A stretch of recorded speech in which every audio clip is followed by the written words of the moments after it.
Have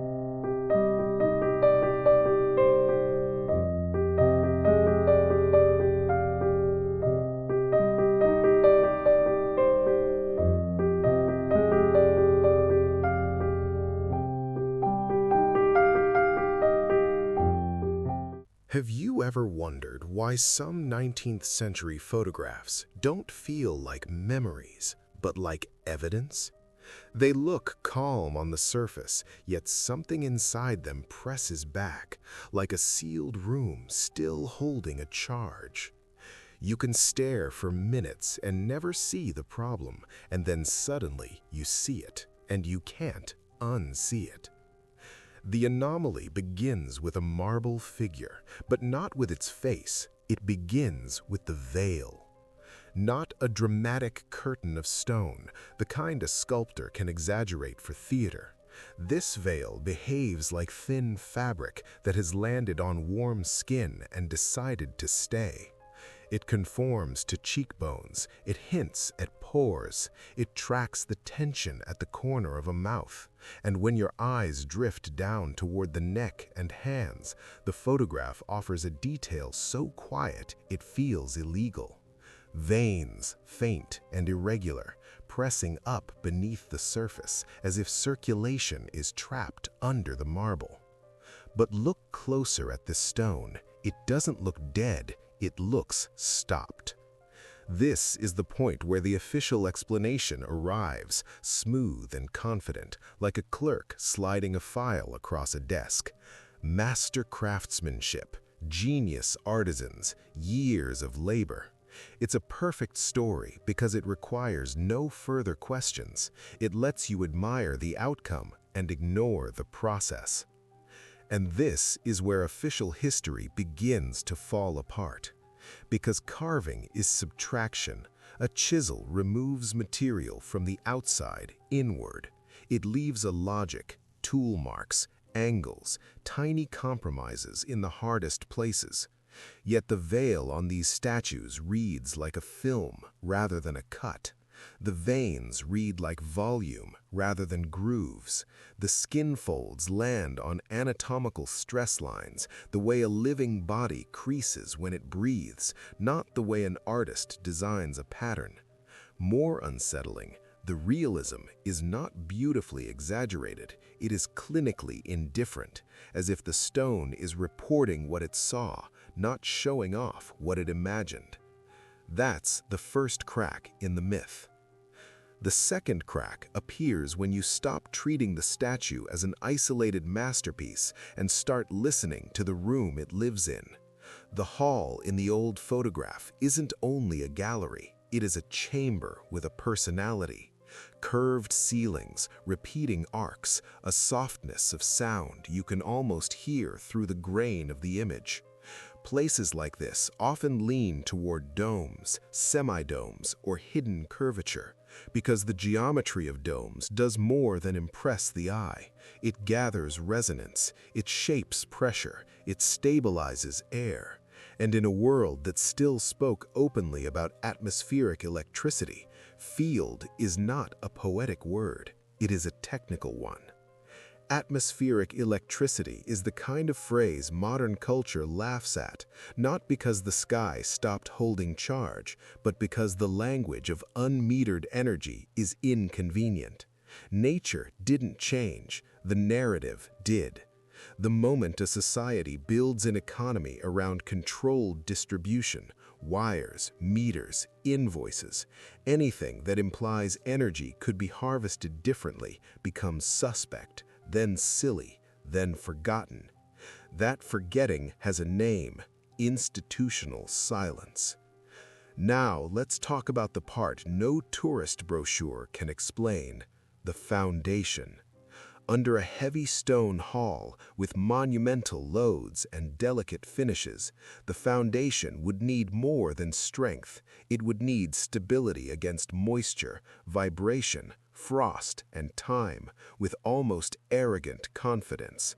The old accounts love to mention deep basements, vaulted sublevels, underground corridors, stone platforms. Official history often blames floods, sewer upgrades, or overbuilding, but when you compare the supposed foundation to the real constraints of the era, transport limits, surveying drift, inconsistent materials, labor realities, you collide with a familiar ghost, ancient logistics appearing where it shouldn't. Ancient logistics doesn't mean they were strong. It means they had systems that made the heavy work behave like light work. It means they moved mass by changing the rules of the environment, friction, leverage, timing, and, if you dare to say it, energy. So the question becomes unavoidable. What was the building doing, and what were the statues? Stone pulses like living skin. Tartaria didn't carve statues. Not in the way we use the word carve. These surfaces behave like castings or like forms created during a temporary plastic phase of mineral matter. If that sounds impossible, remember that stone is not a single thing, it is structure. Structure can be altered chemically, thermally, and electrically. Once you admit that, two technical paths open. The first path is geopolymer concrete, mineral binders and aggregates engineered to mimic stone, capable of capturing microscopic detail when poured into molds. A geopolymer mix can create a sealed, dense skin that takes light the way wet marble does. It can preserve asymmetry, the tiny irregularities that real bodies have and artists often smooth away. It can lock a veil into that uncanny state where it seems to cling rather than hang. And that brings us back to the hall. A forming process would be sensitive. It would demand steady temperature and humidity. It would hate vibration. It would benefit from chambers that control resonance. Hydraulics would not be decoration. Hydraulics would be regulation. Water moving under floors to stabilize heat and pressure. Domes would not be style. Domes would be function, geometry guiding waves and charge. In that framework, the hall becomes a node, a place where material and energy meet under engineered conditions. Now, widen the lens, because a single node can be dismissed, a repeating pattern cannot. In Italy, you find veiled faces that look translucent in photographs, as if stone became skin for a moment. In France, museum halls and cemeteries hold figures whose drapery seems damp rather than carved. In Britain, collections preserve classical bodies whose surface detail feels molded, not chiseled. In Eastern Europe and the former imperial capitals, entire interiors echo the same obsession with curvature, conductivity, and subterranean depth. In the Americas, public monuments appear with finishes that look poured, not chipped, stone that behaves like it once flowed. Different nations, different politics, different art schools, same signature. Living skin marble, veil film drapery, and foundations that read like platforms for systems. Let's dismantle the master carver myth with the kind of questions that don't sound glamorous but always expose the weak seams. If the veil was carved, where did the waste go?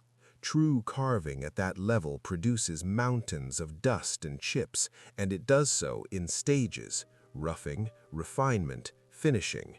That process leaves scars, tiny losses, micro fractures, tool chatter in tight radii, especially in the thinnest areas where the stone wants to snap.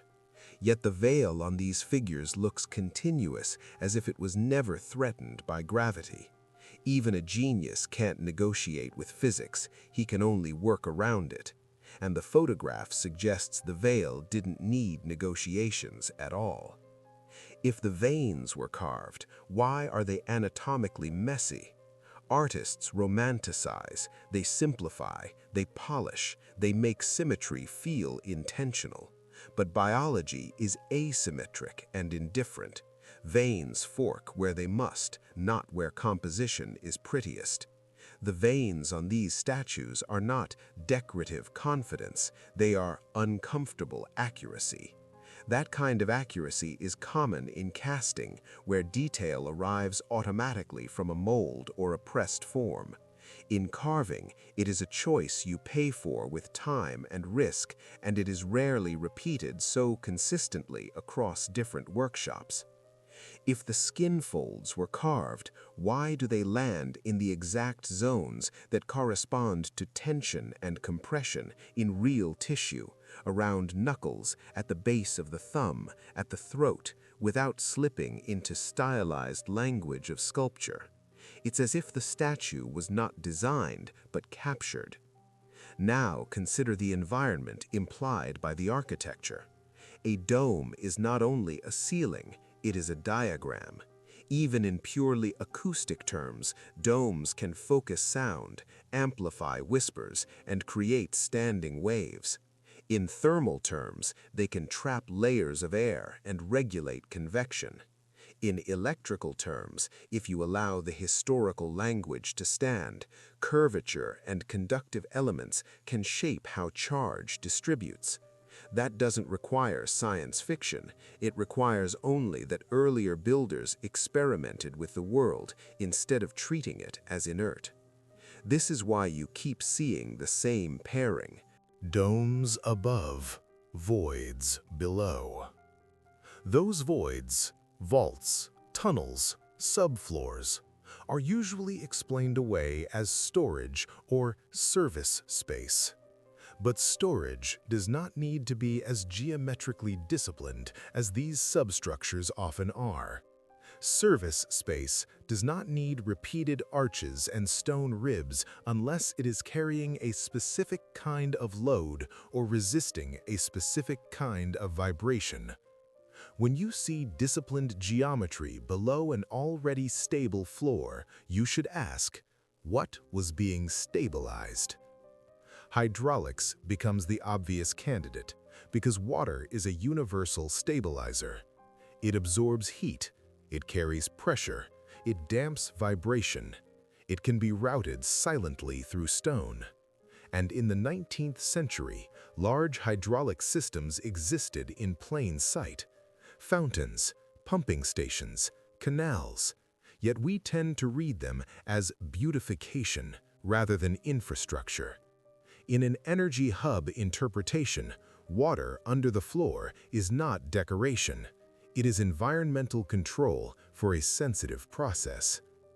Now, return to geopolymer concrete with this in mind. A curing process needs a curing environment. It needs consistent humidity and temperature. It benefits from controlled airflow. A hall that looks like a resonant chamber perched over disciplined substructures begins to read like a production site disguised as culture. That also reframes antique marble itself. What if the marble was not transported as finished sculpture, but produced locally from mineral inputs?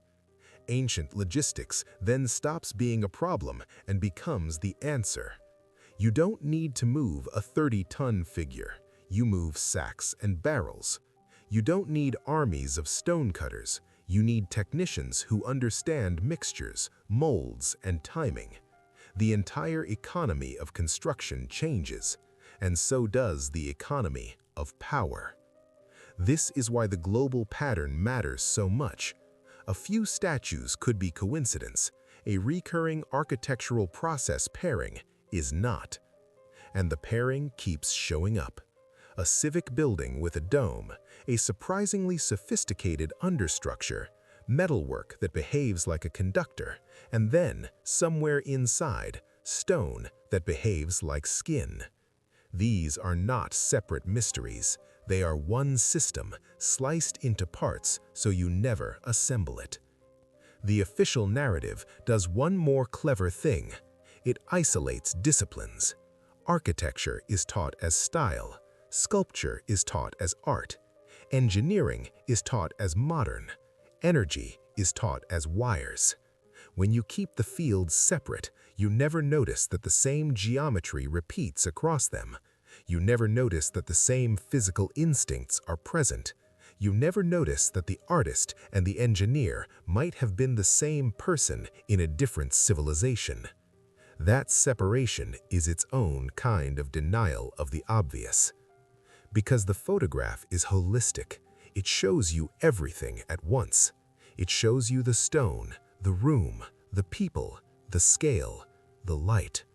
And the light is another witness. Light on carved marble reveals tool logic.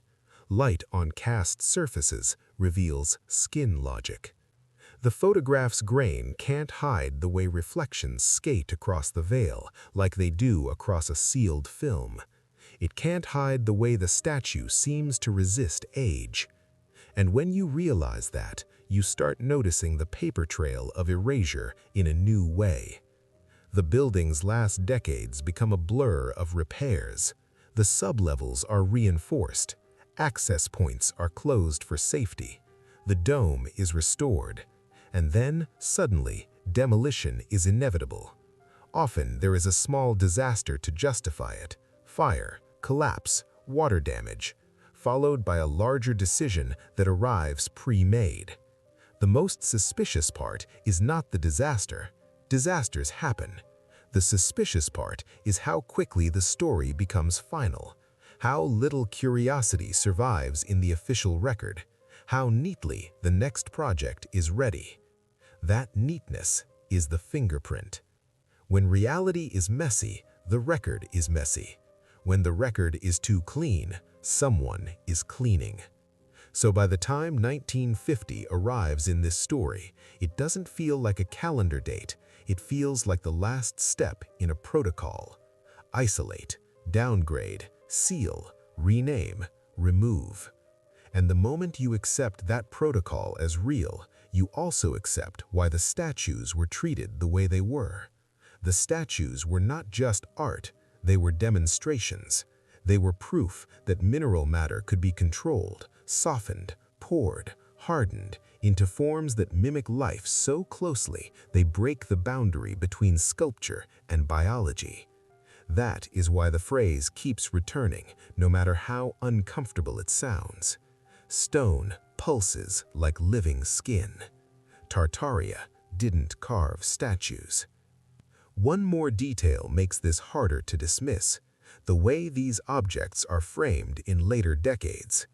Notice how quickly discussion shifts from "how was it made" to "what does it symbolize?" Symbolism is a safe room. It replaces engineering questions with literary ones. It invites you to interpret instead of investigate. And when enough generations are trained to interpret, the institutional silence atrophies. That is institutional silence in its most elegant form. Not a locked door, but a redirected mind. So when you hear, "it's just art," pause. Just is the most expensive word in any archive. And if you doubt that redirection is deliberate, watch what happens to names. A hall becomes the former hall. A plaza becomes the redevelopment zone. A museum wing becomes storage. Once naming turns specific places into generic categories, searching becomes harder, and the past becomes softer. That softness is not innocence, it is strategy. That's why a single photograph matters. It freezes the old name, the old shape, the old questions before the map learns to lie. And once you notice that, you stop being a viewer. You become a witness. Then a second signature appears, and it is not artistic, it is administrative. Provenance becomes vague, catalog numbers drift, rooms are renovated, basements are sealed, fires arrive at helpful times. Buildings are declared unsafe and removed, streets are rerouted, names are changed. The record becomes a fog of likely, probably, and attributed.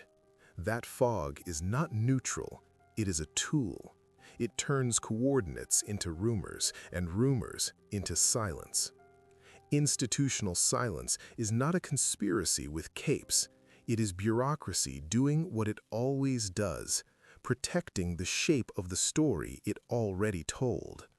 Now we arrive at 1950. You will be told that the demolition was political or economic or simply modern. New roads, new planning, new ideology. But what if the demolition was none of those things at its core? What if it was a cleanup, an erasure of an energy hub that no longer fit the new grid? Because energy systems hate unmetered alternatives. If a building implies that atmospheric electricity can be harvested through geometry and conductivity, it undermines the idea that power must be bought through approved channels. Even if the knowledge to operate the hub had faded, the hub itself is dangerous as a question. Questions spread, questions recruit, questions make people look again at foundations, at domes, at sealed basements, at statues that shouldn't exist. So the cleanup follows a familiar sequence. First, the site is downgraded. It lost its purpose. Then it is doubted. It was altered. Then it is condemned. It is unsafe. Then it is removed. Concrete arrives, not only to build, but to seal. Concrete pours into voids and hardens into amnesia. Underground galleries become fill. Openings become nothing. The node stops speaking. After that, the map forgets. The name changes. The old address becomes a new story. And the photograph, the stubborn little witness, gets filed as an aesthetic curiosity instead of a technological clue. This is how denial of the obvious becomes a civic virtue. You don't forbid people to see, you teach them what not to notice. But the photograph keeps whispering. It whispers through the veil that clings like breath. It whispers through veins that read like volume. It whispers through the way light skates on the surface as if the stone has a sealed skin. It whispers through architectural instinct for domes, curvature, and controlled chambers. It whispers through foundations that look like machine bases rather than mere supports. And then the whisper becomes motive. Who benefits when a system is reduced to a fairy tale? Whoever sells the replacement. Who benefits when atmospheric electricity sounds ridiculous? Whoever profits when power can only arrive through licensed networks. Who benefits when the geometry of domes is trapped inside style history instead of engineering? Whoever fears what happens when architecture is recognized as a device. Who benefits when ancient logistics is treated as myth instead of method? The beauty of this mechanism is that it doesn't require a single mastermind. It only requires aligned incentives and a culture trained to accept the official explanation as the end of thinking. The culture learns to admire. The culture stops investigating. The culture helps maintain institutional silence without being asked. So here is the final scene I want to leave in your head, because it's the kind you can carry while driving, walking, or lying in the dark with headphones on. Imagine stepping into that marble hall before it vanished. The air is cool, but not only because stone is cold, because the space feels regulated, steadied, tuned. The curvature above you gathers your footsteps and returns them with a soft delay. Somewhere beneath the floor, water moves the way blood moves, not loud, not dramatic, but purposeful. And at the center stands a statue whose veil is so thin it seems to breathe. The veins do not decorate, they insist. The stone does not pose, it remembers. Now, imagine the same location after 1950. A flat slab, a utilitarian block, a road, a parking lot. something ordinary, something that cannot ask questions. The node is gone, the trace is sealed, only the photograph remains accusing. So here is the question, and I want you to feel it as an unease rather than a slogan. If those statues were cast, if stone was softened or poured like a mineral skin, if the foundation was engineered like a platform for an energy hub, and if the hub was deliberately erased in 1950, what else in our cities has been rebranded as art or style to keep you from recognizing it as technology? And if that is true, how many times have you accepted an explanation simply because it was official, when the evidence was already in the photograph, waiting for you to look closer?